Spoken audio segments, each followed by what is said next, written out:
One nation one election पर हरियाणा के मुख्यमंत्री मनोहर लाल ने फिर से बयान दिया है। इससे पहले भी उनका बयान सामने आया था, लेकिन अब जो बयान दिया गया वो काफी महत्वपूर्ण है। मुख्यमंत्री मनोहर लाल ने अपने इस बयान में लिखा है कि देश में हर साल होने वाले चुनाव पर होने वाले खर्च की बचत होगी। इससे बार बार चुनाव होने से मशीनरी होती है प्रभावित, नीतिगत फैसलों में बाधा, आचार संहिता के कारण कामकाज भी प्रभावित होते हैं। ये भी उन्होंने अपने बयान में कहा कि 1983 में इलेक्शन कमीशन ने भी एक देश एक चुनाव का सुझाव दिया था।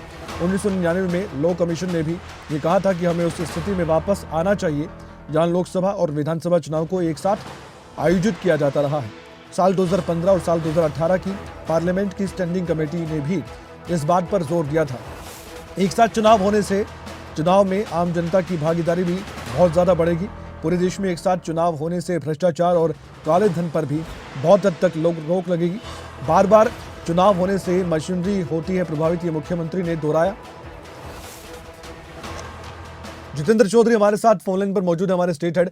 Jitendra Chaudhary, one nation one election की हम लगातार बात कर रहे थे। अब मुख्यमंत्री मनोहर लाल का जो बयान अब सामने आया है वो बहुत ज्यादा महत्वपूर्ण है। देखिए, बिल्कुल कमल, हम अगर आज ही के दो बयान सुने, इससे पहले मुख्यमंत्री मनोहर लाल करनाल में थे, करनाल का बयान भी हमने सुना था, और उसके बाद अभी जो बयान है उस बयान को भी जो है देख सकते हैं।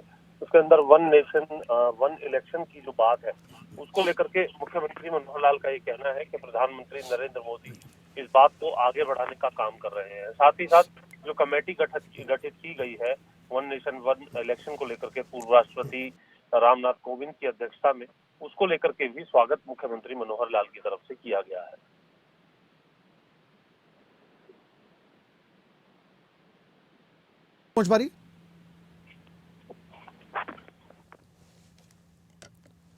जितेंद्र, मेरी आवाज आप तक पहुंच पा रही है? सवाल दोहराए जी। जितेंद्र, सवाल ये है कि हमने पहले भी इस पर चर्चा की थी जब मैं आपसे जुड़ा हुआ था कि हरियाणा में क्या फिर हमें मानकर चले कि एक साथ चुनाव होने की संभावना है, और इसके बाद मुख्यमंत्री मनोहर लाल का ये बयान सामने आया और उसमें उन्होंने एक तरह से स्वागत किया है। अगर ऐसा होता है तो जो कमेटी का गठन किया है जिसमें पूर्व राष्ट्रपति रामनाथ कोविंद को अध्यक्ष बनाया गया है, यूपी के मुख्यमंत्री ने भी स्वागत किया है। इससे लग रहा है कि जैसे कि हम चर्चा कर रहे थे कि सत्ता पक्ष हामी भर रहा है कि ये सही है, और इसके कुछ फायदे भी गिनवाए हैं मुख्यमंत्री मनोहर लाल ने। देखिए, बिल्कुल मुख्यमंत्री मनोहर लाल की तरफ से फायदे के तौर पर बताया कि जनता की भागीदारी और अधिक बढ़ेगी, क्योंकि जनता के लिए भी ये मुश्किल हो जाता है। हरियाणा के उदाहरण को लेकर के हम अभी कुछ देर पहले चर्चा जब कर रहे थे तो हमने बताया कि किस तरीके से हरियाणा और जो देश का जो चुनाव है, जो आम चुनाव है, उसके अंदर महज 6 महीने का जो अंतर है वो करीब करीब रहता है। तो ऐसी स्थिति में अगर एक साथ चुनाव होते हैं तो इससे एक उत्साह जनता के अंदर भी रहता है। वोट प्रतिशत को लेकर के भी इसमें अंतर जो है वो देखने के लिए मिल सकता है। साथ ही साथ मुख्यमंत्री मनोहर लाल की तरफ से भी ये बताया गया है कि आजादी के बाद से लंबे वक्त से चलती आ रही ये चुनाव प्रक्रिया है, और इसी में जनता की जो आम जनता की जो भागीदारी है वो इससे कहीं ना कहीं बढ़ेगी।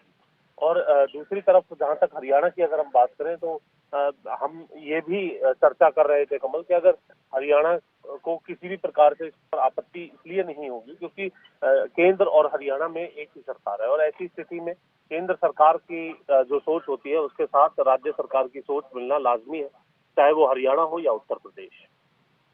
धन्यवाद जितेंद्र चौधरी, आपने जानकारी दी है। एक बार मुख्यमंत्री मनोहर लाल ने जो भी कहा है वो सुनवाते हैं वन नेशन वन इलेक्शन को लेकर।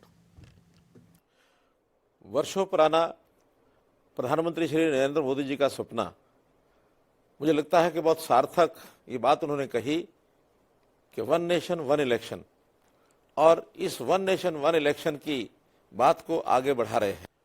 इसके लिए हमारे देश के चुनाव आयोग ने भी सुझाव दिए, इसके लिए देश के लॉ कमीशन ने भी सुझाव दिए, और अब मुझे प्रसन्नता है कि भारतीय जनता पार्टी ने भी एक स्वागत योग्य कदम उठाया है कि देश के पूर्व राष्ट्रपति माननीय श्री रामनाथ कोविंद जी के नेतृत्व में एक कमेटी बनाई है, और वो कमेटी इस सब विषय को विचार करने के बाद अपनी रिपोर्ट देगी कि वन नेशन वन इलेक्शन, इसके जितने भी लाभ हैं वो सब सामने आएंगे।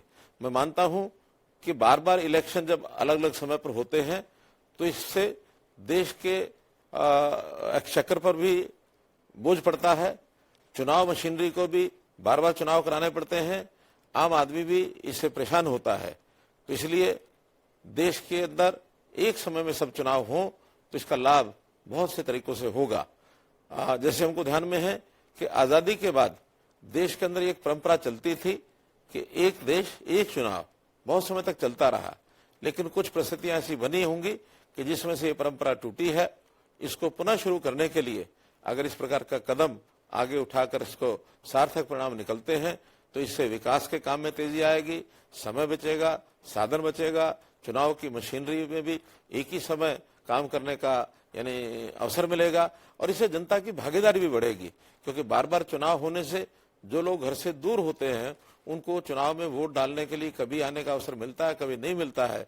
लेकिन यदि एक साथ चुनाव होते हैं तो जनता ज्यादा संख्या में आकर के और चुनाव में भागीदारी भी लेगी। मैं पुनः भारतीय जनता पार्टी का इस कमेटी के गठन में जो पहल की है इसका स्वागत करता हूं।